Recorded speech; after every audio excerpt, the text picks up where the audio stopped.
Nous faisons aujourd'hui une petite virée en Normandie et nous allons d'abord parcourir via une carte géographique les zones que nous allons visiter.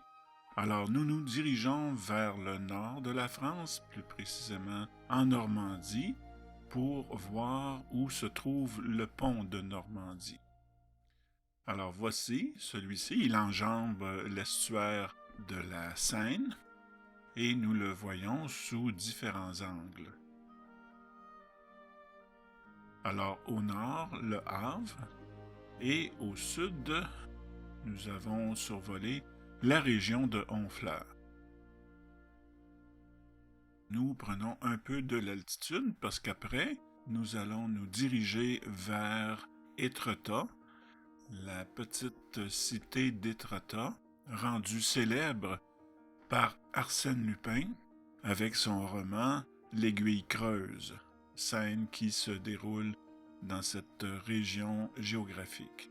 C'est une petite cité, comme nous pouvons voir, avec des falaises accentuées. Et nous prenons encore une fois de l'altitude pour montrer où nous allons terminer cette belle journée d'exploration.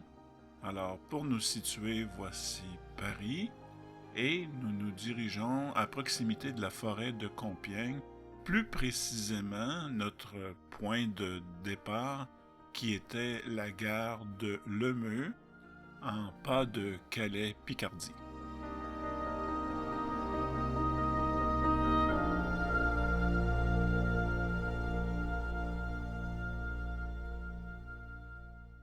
Voici ce que Wikipédia nous apprend sur le pont de Normandie.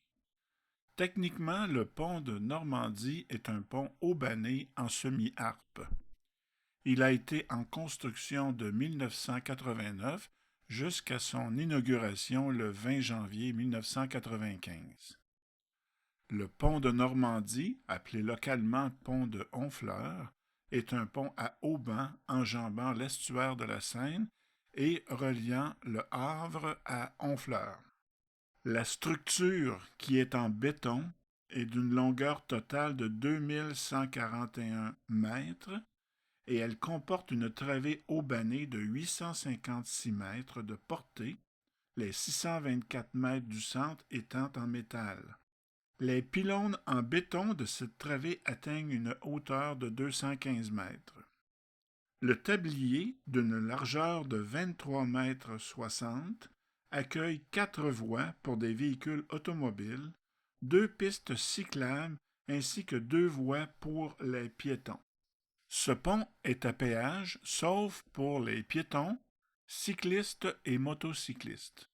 Le pont de Normandie est conçu pour laisser le passage aux navires qui remontent la Seine.